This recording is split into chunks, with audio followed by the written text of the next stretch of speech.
Okay, we have a player from the US who wants to play the bird opening, and bird opening is f2, f4. And usually white wants to fight for the black squares here in the center. So f4, you see, and e3 are both attacking these black squares in the center. And if we play knight f3 later, knight f3 is also attacking these squares. And then you can play b3, and this bishop is also attacking these squares. So it's a black squared strategy, so to say. I want to fight for this square as well. So you can see now he prepares this move. And how can I fight for the black squares? I need to get rid of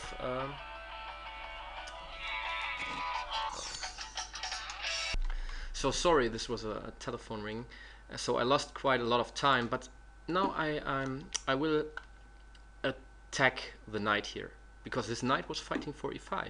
So let's get rid of this knight, and then I want to put more control on e5, and this I can do with the knight and with playing queen c4. But what I don't like him to do now is playing knight e5. This is a threat now. Before it was not really a threat because he needed to take with the pawn. So now I take. Although I lose time, I win time for fighting against this for this square. So knight c7, and next move will be e5 if he doesn't play d4.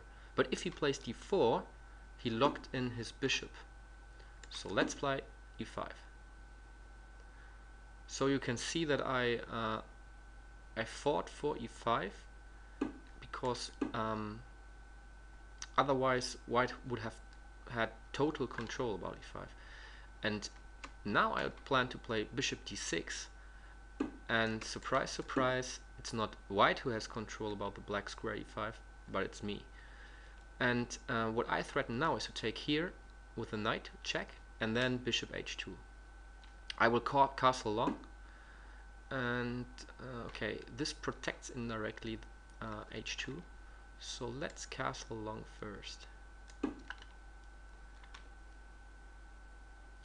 And then I want to attack here on the king side, playing something like h6, g5, maybe even sacrificing the pawn here with g5. I just need to take care about this knight, and yeah, let's attack.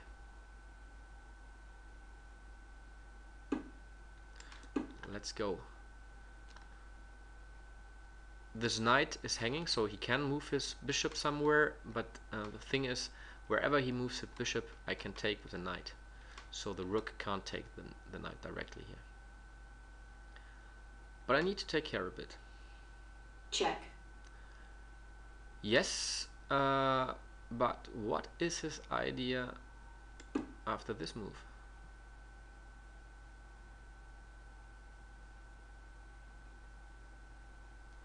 Okay, he can take on e5.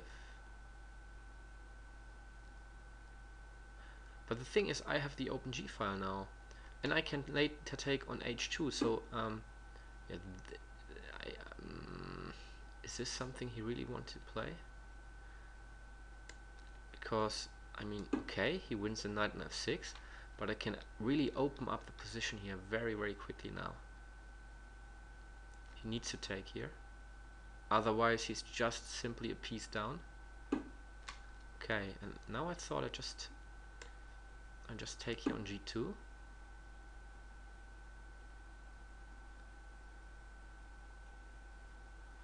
And then maybe knight g4, something like this. No, it doesn't work. He has a check here and can get the knight. And but he helps me to check. play knight g4. I don't like the check anyway, so let's move the king into safety first. And then knight g4 is coming, attacking the queen and h2 as well. Yeah, this is a fork now, so this is really a simple win.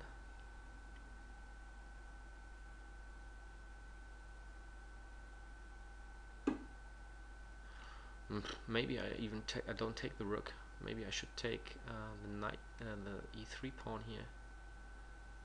White resigns. Well, he resigned, so I mean, it's like a candy store, so to say. I have a lot of possibilities I can take here, here, everywhere, and I'm up material wise, so yeah. But the thing that is really interesting in this game, or what I think you can learn from this game, is this strategy to fight for some squares in the opening. And again, all white moves in this opening are with a strategy to fight for the black squares. You can on yourself you can fight for the white squares, and this is just then yeah, some blockaded position. But what I wanted to do is I wanted to fight for the black squares as well. So all the moves I do have the reason to fight for e5. I need c6 that my queen and my bishop can go to d6 and c7, and I need to play bishop g4 to get rid of this knight.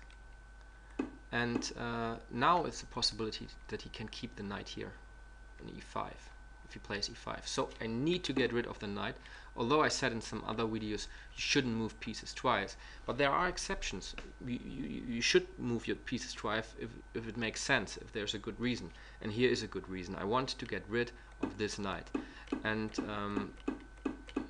yeah, and this is all I think I wanted to show this position here.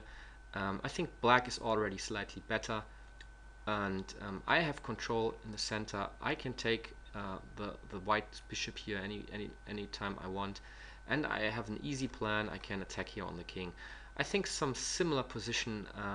I remember the setup played Kasparov in one of his games with black as well. This is why I really like this setup. Also, it's easy and it makes sense.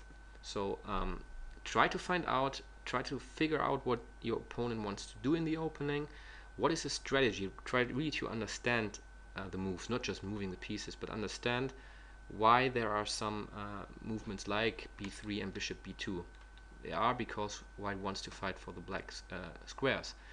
And then you need to decide, do you also want to fight for the squares, or do you want to fight for some other squares? And so have a strategy.